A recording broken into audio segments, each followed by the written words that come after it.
قد كفاني علم ربي من سؤالي. Banyak zaman sekarang santri yang tidak mengerti cara memperlakukan orang yang memberikan ilmu sehingga ilmunya tidak manfaat. Panjenengan cubi tingali setiap tahun pondok pesantren itu mengeluarkan berapa santri yang bisa membaca kitab, yang bisa khutbah Jumat, yang bisa memimpin tahlil, yang bisa mentalkin, yang bisa berdakwah, berceramah. Itu jumlahnya jutaan orang, jutaan orang. Tapi kenapa di antara mereka yang muncul kok cuman iku-iku tok? Mbah Mudin ku mulai aku cilik sampai untune karek loro ya wis iku tok wonge. Allahumma sholli ala Muhammad. Sing khutbah Jumat ten masjid-masjid mulai aku durung iso mlaku, mulai pertama ngerti tiyang ya sampai sakniki ya tetep wonge iku. Kok gak ganti-ganti, kok istiqomah? Mana para mutakharij, mereka yang keluaran jebolan pondok pesantren, jebolan majelis taklim, kemana mereka? Seolah-olah kok boten enten, seolah-olah kok tidak ada. Bahkan lek panjenengan tingali bukan hanya pondok pesantren, arsitek di universitas-universitas yang ada setiap tahun tidak kurang dari 200 orang menjadi arsitek. Tapi yang menjadi arsitek kok iku-iku tok wonge. Ilmu-ilmu yang lain, pengacara, ilmu yang lain, akademisi apapun, kok koyoke tiyange kok iku-iku tok, gak nambah sama sekali. Padahal setiap tahun selalu lulusan-lulusan pondok pesantren, lulusan-lulusan universitas. Kenapa mereka kok tidak muncul di permukaan? Alias ilmune gak manfaat, ilmunya tidak berkembang, ilmunya tidak manfaat. Apa sebab? Karena salah memperlakukan orang yang memberikan ilmu.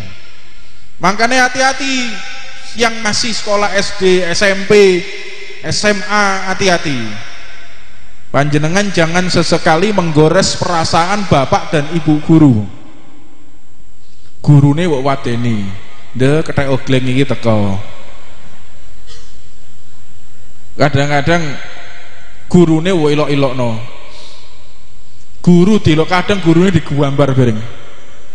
Gambar ndase giyedi, kupunge giyedi, rambutnya mak papat tok, seret. Iki Pak guru matematika iki. Soalnya paling mau wales dari pelajaran matematika, pelajaran fisika, biologi wis gak nyambung. Molekul. Diajari masalah biologi gak nyambung, gurune gualak meneh. Guambar. Kadang-kadang ono fotone. Saya pernah lihat ono salah satu teman saya, saumuranku saiki setruk bocah. Kapok om kapan gue. Fotone gurune dikai brengos. Guru wedok lho iki. Kurang ajar. Suul adab. Suul adab ini berbahaya. Jangan kita remehkan. Punya perangai yang tidak baik ini berbahaya. Gurune diguambar. Saya masih ingat. Diguambar. Kayak yanting-yanting gede. Tidak lama kemudian si anak ini sakit-sakitan sampai saiki gak iso ngomong mangatok. Naudzubillah min. Itu ilmu guru ilmu dunia. Guru ilmu dunia. Bagaimana dengan orang yang mengajarkan kita ilmunya Nabi Muhammad SAW? Lebih patut kita jaga, lebih patut kita hormati, karena mereka yang menyampaikan kita kepada baginda Nabi Muhammad SAW. Makanya sampai dikatakan dalam kitab ini yang kelima, ala yu'arriduhu wa la yushiru bi khilafi ru'yatihi walau kana shadiqan. Ojo seneng mbok bantah.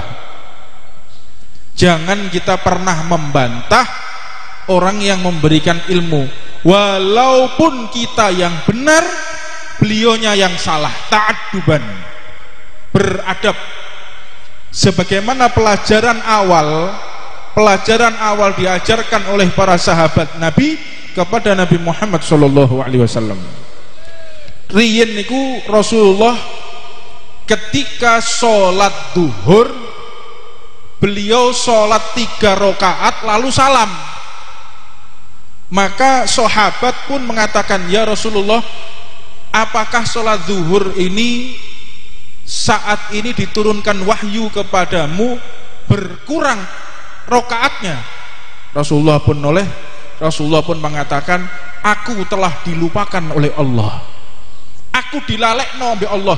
Bukan beliau lupa, tapi dibuat lupa kepada Allah. Untuk apa? Untuk kula panjenengan agar bisa memahami bagaimana jika kita kurang di dalam melaksanakan rakaat sholat. Kalau seandainya Rasulullah tidak dilupakan oleh Allah, maka kita bingung dan tidak ada solusi. Bagaimana jika orang dalam keadaan sholat lalu lupa rakaatnya? Maka dibahaslah di dalam bab tafaqquh fiddin, dibahas secara fikih mendetail bagaimana ketika meninggalkan rukun rawatib, rukun wajib, bagaimana ketika melaksanakan kita memindah bacaan, misalnya ketika tahiyat bismillahirrahmanirrahim, alhamdulillah, salah. Tarku fi'liyin au tarku qaulin, merubah gerakan sholat yang semestinya tertib, dirubah bacaannya. Harusnya baca atahiyat, ini baca fatihah. Bagaimana hukumnya? Itu nanti dijelaskan di dalam bab fikih. Dijelaskan. Ini diambil dari mana? Diambil dari lupanya Nabi Muhammad. Bukan beliau lupa, tapi dilupakan oleh Allah subhanahu wa ta'ala. Allahumma sholli ala Muhammad. Makanya di dalam syariat itu dikatakan, lek wonten imam terus kok lali, gak usah subhanallah, subhanallah, imam menang baik, hei subhanallah, ya tambah gak sah. Imamnya menang tok, wayahe rakaat sholat zuhur di rakaat yang ketiga atahiyat subhanallah, imamnya menang wae, subhanallah, menang. Imam subhanallah, ya tambah gak sah. Saya pernah mengalami salah satu masjid ketika pergi di perjalanan, imamnya dikandani kurang siji. Ini imamnya sodrun, ya makmum ya sodrun pisan. Ya Allah, tapi bahasa mereka waktu itu mengatakan kurang. Jadi pentingnya orang belajar tafaqquh fiddin. Fikih ini lebih kita butuhkan melebihi makan dan minum. Orang jika belajar fikih, maka dia selamat di kapanpun keadaannya. Orang kalau makan dan minum, dia pun akan lapar, dia pun akan haus dan membutuhkan makanan dan minuman lagi. Tapi kalau orang belajar fikih, dia akan selamanya dalam keadaan diridhoi oleh Allah. Makanya yang namanya fikih ini lebih dibutuhkan melebihi makan dan